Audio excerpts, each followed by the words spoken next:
네, 이번에는 마감의 기술로 이어가겠습니다. 오늘도 최영지 전문가와 함께 국내 증시 문 닫아보겠습니다. 전문가님 어서 오세요. 안녕하세요. 네. 코스닥이 그래도 상승으로 방향을 틀면서 마감할 것으로 보이는데요. 오늘 시장 어떻게 바라보셨을까요?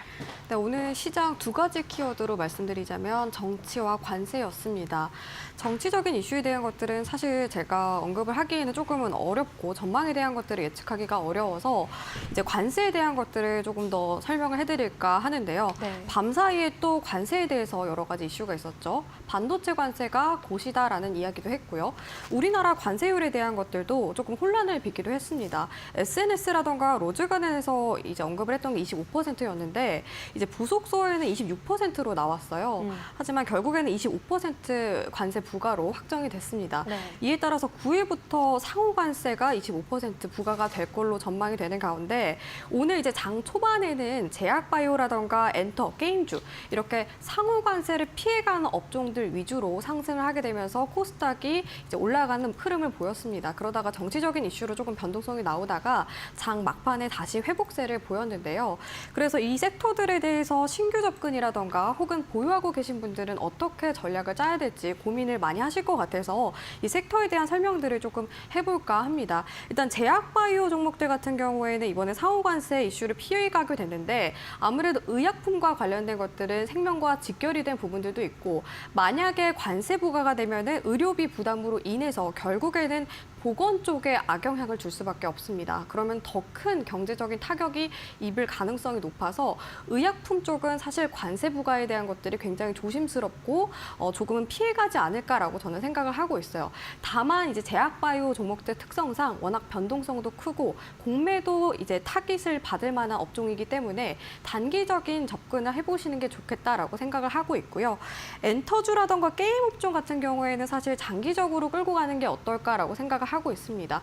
왜냐하면 한한령 해제에 대한 기대감도 크고요. 특히 이제 게임이라던가 엔터주 같은 경우에는 금리 인하 국면에서 성장주 특성을 가진 만큼 워낙 수혜를 받을 만한 업종이기 때문에 장기적으로 끌고 가면 좋을 것 같은데 거기에다가 엔터주 같은 경우는 올해 들어서 이제 블랙핑크라던가 BTS 같은 그런 큰 그룹들이 컴백을 앞두고 있고 거기에다가 SM 같은 대형 기업들이 신인들을 계속해서 런칭을 하고 있는 상황입니다. 신인 런칭이 사실 한 번에 이루어지기도 어려운데 SM의 경우 올해 이제 걸그룹과 보이그룹 이 두 가지를 런칭을 앞두고 있고 걸그룹은 런칭이 됐습니다. 이런 부분들이 수익성으로 이어질 가능성이 높아서 엔터주들도 워낙 모멘텀이 많다라고 바라보고 있고 게임주의 경우 사실 작년에 많이 업황이 좋지는 않았습니다. 아무래도 금리 인상하는 시점에서 성장주들은 당연히 좋지 않겠죠. 대출금리도 워낙 높고 이에 따라 성장이 많이 둔화가 됐고요. 그런데 게임주의 경우 신작 모멘텀이 올해 많기도 하고 금리 인하 국면에서 더욱더 수혜를 받을 만한 업종이기 때문에 장기적으로 끌고 가는 전략이 어떨까라고 말씀을 드리겠고요. 자동차의 경우 어제 정말 힘들었었죠. 그런데 아직 저는 자동차에 대한 것들은 뭐 신규 접근이라던가 비중 확대에 대한 것들은 조금 신중해야 된다라고 생각을 하고 있습니다. 워낙 이제 지난달 기준으로 봤을 때도 미국 쪽에 자동차 수출이 많이 급감하기도 했고 전기차 캐즘 이슈도 있고요. 그리고 다음 달에 이제 발표가 되는 수출 지표도 명확하게 찍히는 걸 확인하고 나서 그때부터 우리가 비중 확대를 하든 신규 접근을 하든 고민을 해야 된다라고 생각을 하고 있습니다. 왜냐하면 워낙 이 관세 부과에 대한 이슈를 예측하기도 어렵고 안 좋아질 거라는 전망들이 많이 나오고 있기 때문인데요. 그래서 이제 자동차 관련된 종목들을 보유하고 계신 분들이라던가 신규 접근 원하시는 분들은 다음 달에 나오는 수출 데이터까지 꼭 확인하고 나서 그때부터 전략을 짜보시는 게 어떨까 참고하셨으면 좋겠습니다. 네. 다음 주에는 어떤 부분에 우리가 주목해 보는 게 좋을까요? 네, 아무래도 오늘 밤에 발표가 되는 미국의 고용 동향 보고서에 주목을 해보는 게 어떨까 싶습니다. 이번에 발표가 되는 지표뿐만 아니라 향후 전망에 대한 것들도 우리가 더 주시를 해야 된다라고 생각을 하고 있는데요. 이번 주만 해도 크고 작은 고용 지표들이 발표가 됐죠. 밤사이도 한 가지가 발표가 됐는데 신규 실업수당 청구 건수가 발표가 됐습니다. 21만 9천 건 증가를 했는데요. 예상치를 하회를 했습니다. 하회했다는 것 자체가 실업자가 그만큼 예상보다 생각보다 많이 늘어나진 않았다라고 볼 수 있습니다. 긍정적이게 나온 건데 여기에서 문제는 계속 실업수당 청구 건수가 크게 늘어났다는 겁니다. 190만 3천 건 증가를 했는데 지난주에 비해서 5만 6천 건이나 증가를 했다는 겁니다. 이 부분에 있어서 경제적인 타격이 예상이 되고 있는 상황인데요. 3년 만에 최대치를 기록을 했습니다.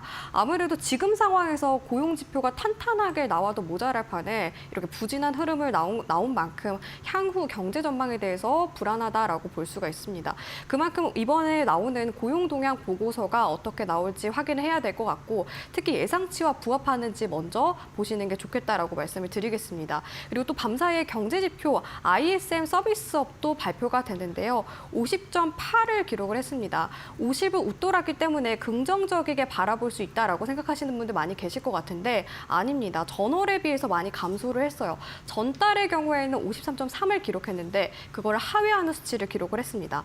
아무래도 미국의 경제에 있어서는 서비스업의 70%를 차지하기 때문에 이렇게 경제 지표, 서비스업과 관련된 경제 지표가 부진하게 나왔다는 것은 그다지 긍정적인 시그널은 아니다라고 볼 수가 있습니다. 그래서 우리가 더 꼼꼼하게 경제 지표를 따져봐야 된다라고 말씀을 드릴 수가 있겠고요.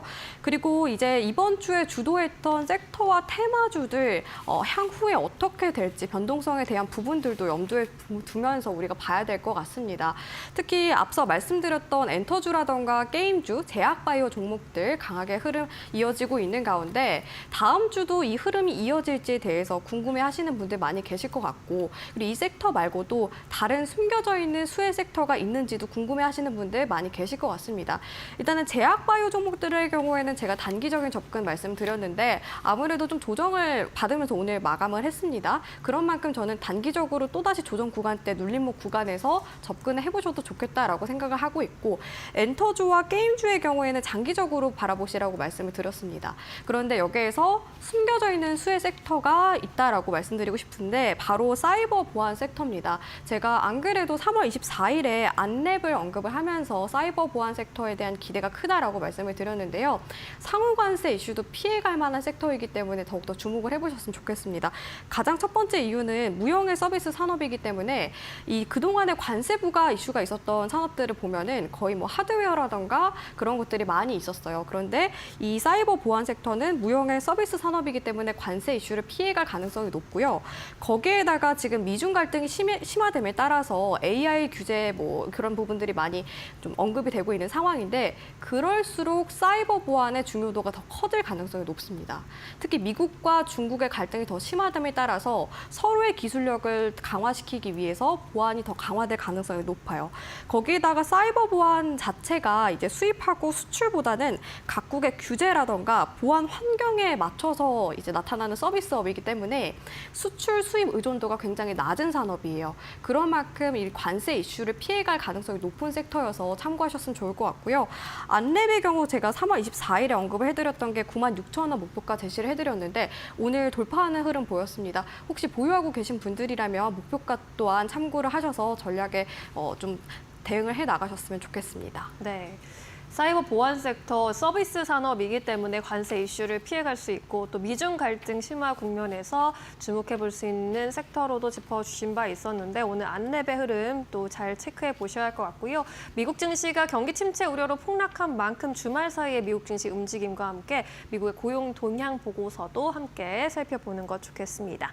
자, 이제 다음 주 시초가 공략주로 넘어가 보도록 하겠습니다. 어떤 종목 골라오셨을까요? 네, 오늘 제약바이오 종목을 또 준비를 해왔는데요. 종근당 바이오를 네. 준비를 해왔습니다.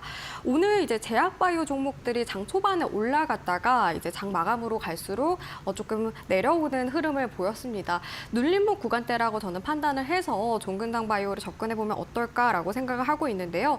종근당 바이오는 항생제와 면역 억제제 등 원료 의약품을 생산하고 수출하는 업체입니다. 최근 들어서 한 가지 모멘텀이 있었는데 뭐냐면은 보툴리늄 톡신 사업을 본격적으로 진출했다라는 있다라는 소식이 들려왔습니다.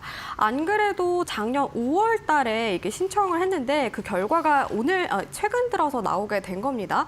이 부분에 대해서 설명을 해드리자면 자체 개발한 보툴리늄 톡신 T-엠버스주가 식약처 품목 허가를 획득했다라는 소식이 들려왔고요.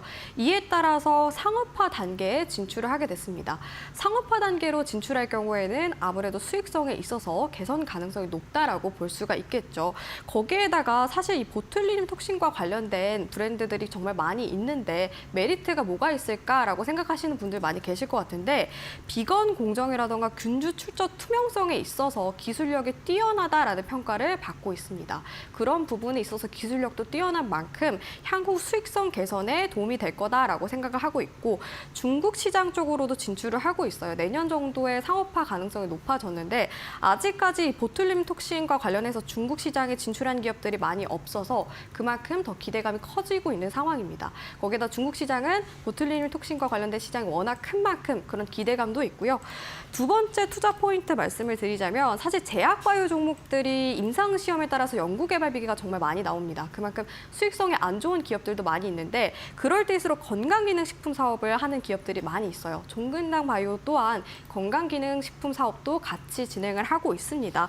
특히 락토핏이라던가 아인비타 이런 브랜드들을 보유하고 있는데 이쪽에서 수익성이 계속해서 늘어나고 있는 상황입니다. 특히 2023년 5월부터 신제품 출시가 확대됐고요.